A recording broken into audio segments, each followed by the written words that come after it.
आप देख रहे हैं इंडिया टाउन न्यूज, भारत की बात। नमस्कार, आप देख रहे हैं इंडिया टाउन न्यूज और मैं हूं आपके साथ कमर गौस। आपको बता दें कि सरगुजा जिले से एक बड़ी खबर सामने आई है। भारतीय जनता पार्टी के जिला अध्यक्ष भरत सिंह सिसोदिया समेत 7 लोगों के खिलाफ धोखाधड़ी का मामला दर्ज किया गया है।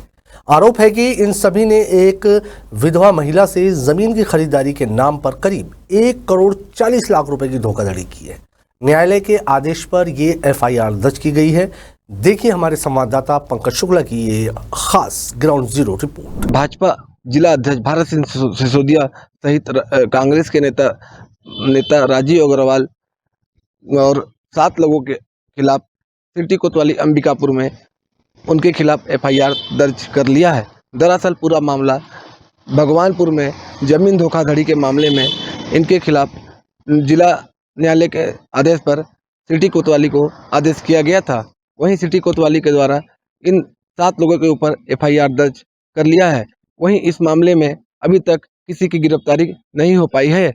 वहीं हमने उच्च अधिकारी से बात करने की कोशिश की, लेकिन अधिकारियों के द्वारा कोई भी बात साझा करने से अभी तक कोई प्रक्रिया नहीं मिली है।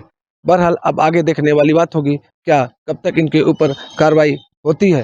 छत्तीसगढ़ के सरगुजा जिले से सामने आई इस खबर ने राजनीतिक गलियारों में हलचल मचा दी है। जिले के कद्दावर नेता और भाजपा जिला अध्यक्ष भारत सिंह सिसोदिया के ऊपर एक विधवा महिला से जमीन के नाम पर फर्जीवाड़ा करने का गंभीर आरोप लगा है। इस मामले में उनके साथ कुल 7 लोगों पर धोखाधड़ी और आपराधिक षड्यंत्र का मामला दर्ज किया गया है।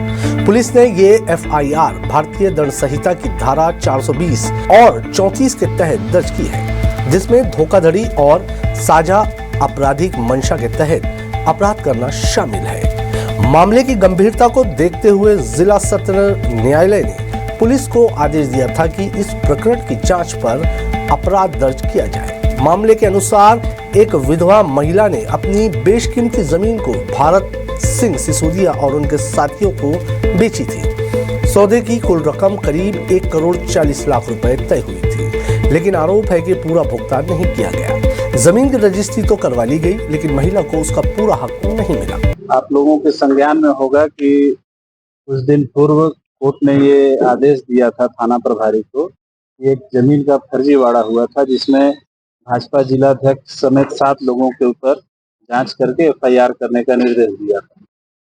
थाना प्रभारी के द्वारा 19 तारीख को उसमें एफआईआर भी दर्ज कर दिया गया, लेकिन आज दिनांक तक उन 7 पे कोई कार्रवाई नहीं हो पाया है।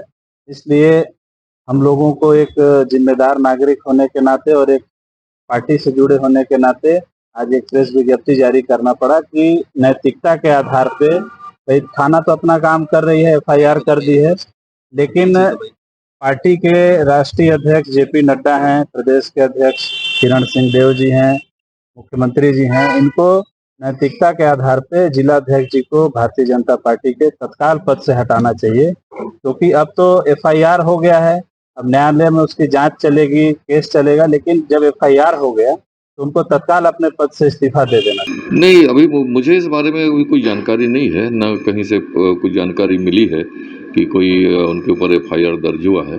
जरूर है कि पिछले बार कुछ प्रेस के मीडिया के माध्यम से जो समाचार कुछ जमीनों के आए थे, उसके अलावा उसके बारे में कोई अभी अधिक जानकारी नहीं है। इस मामले पर दीपक मिश्रा ने कहा कि ये बहुत ही गंभीर मामला है। एक विधवा महिला से जमीन के नाम पर इस तरह की धोखाधड़ी करना शर्मनाक है। ये कोई आम आदमी नहीं, भाजपा के जिला अध्यक्ष है। न्यायालय ने भी माना है कि प्राथमिक दृष्टि से अपराध बनता है, तभी पुलिस को अपराध दर्ज करने का निर्देश दिया। हम मांग करते हैं कि सभी आरोपियों की जल्द से जल्द गिरफ्तारी हो और निष्पक्ष जांच हो। आपको यहाँ ये भी बता दें कि इस एफआईआर में केवल भाजपा नेता ही नहीं, बल्कि कांग्रेस के पूर्व विधायक और नेता राजीव अग्रवाल का नाम भी शामिल है। कुल 7 लोगों के खिलाफ केस दर्ज किया गया है, जिनमें से अधिकतर का राजनीतिक प्रभाव क्षेत्र में मजबूत पकड़ मानी जाती है। एफआईआर के अनुसार इन सभी ने मिलकर महिला को विश्वास में लिया और धीरे धीरे उसके नाम की जमीन का सौदा किया, लेकिन जब भुगतान की बात आई तो केवल आंशिक रकम दी गई और बाकी पैसे हड़प लिए गए। महिला ने जब बार बार पैसा मांगा तो उसे धमकाया गया और चुप रहने के लिए दबाव डाला गया। थक हार कर पीड़िता ने कोर्ट का दरवाजा खटखटाया, जहां से जिला सत्र न्यायालय ने पुलिस को इस मामले की जांच कर एफआईआर दर्ज करने के निर्देश दिए। कोर्ट ने कहा कि मामले में प्रथम दृष्टया गंभीरता पाई जाती है और पीड़िता के साथ अन्याय हुआ है। तो वही करके फिर हम लोग को रजिस्ट्री करवा लिया। फिर हम लोग को पता चला तो हम लोग बोले पैसा दे दीजिए, तो बोले कि नहीं, हाँ देंगे ना पैसा, काहे चिंता कर रहे हैं। ऐसा करते करते एक दो बार घर में आए तो हम लोग बोले कि पैसा दे दीजिए, तो वो रिवाल्वर पकड़े रहते थे, भारत सिंह सिसोदिया रिवाल्वर पकड़े रहते थे कमीज के नीचे। तो फिर कमीज को ऐसा उठा देते थे जिसमें रिवाल्वर दिखे, तो फिर मैं डर जाती थी। अब फिर ऐसे करते करते एक दो बार मैं घर भी गई तो बोले हाँ देंगे, देखेंगे, देंगे, नहीं देंगे तो क्या कर लेंगे। अगर नहीं देंगे तो क्या कर लेंगे, उसे तो कोई दावे नहीं है हम लोग के पास, फिर देखेंगे। अब नहीं का तो इलाज अब ऊपर वाला ही करेगा, हम तो नहीं कर सकते हैं। फिर देखते देखते आज कितना साल बीत गया और एक पैसा भी नहीं दिए। ये केस हमारे लिए भी कितना मुश्किल रहा होगा, बहुत मुश्किल। 2016 से आज 2025 हो गया, लगभग अब 10 साल होने को आए हैं। तब तक हम सिर्फ लड़ाई ही लड़ रहे हैं।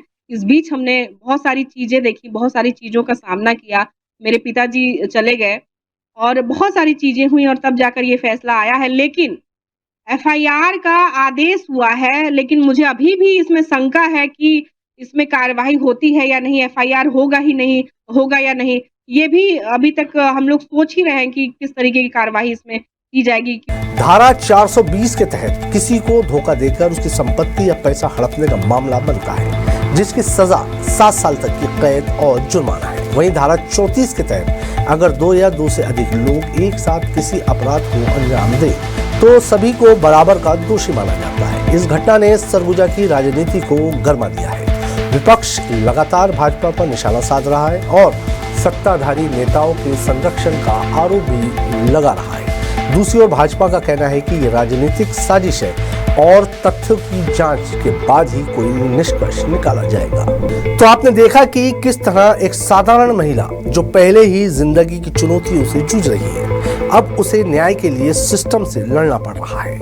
कोर्ट के आदेश पर भले ही एफआईआर दर्ज हो गई हो, लेकिन क्या इस मामले में त्वरित कार्रवाई होगी? क्या दोषियों को सजा मिलेगी और पीड़िता को उसका हक मिलेगा? ये सवाल आने वाले दिनों में सामने आएगा। फिलहाल मुझे दीजिए इजाजत और आप देखिए इंडिया टाउन न्यूज भारत की बात। इस खबर की अपडेट हम आपको और भी देते रहेंगे। नमस्कार।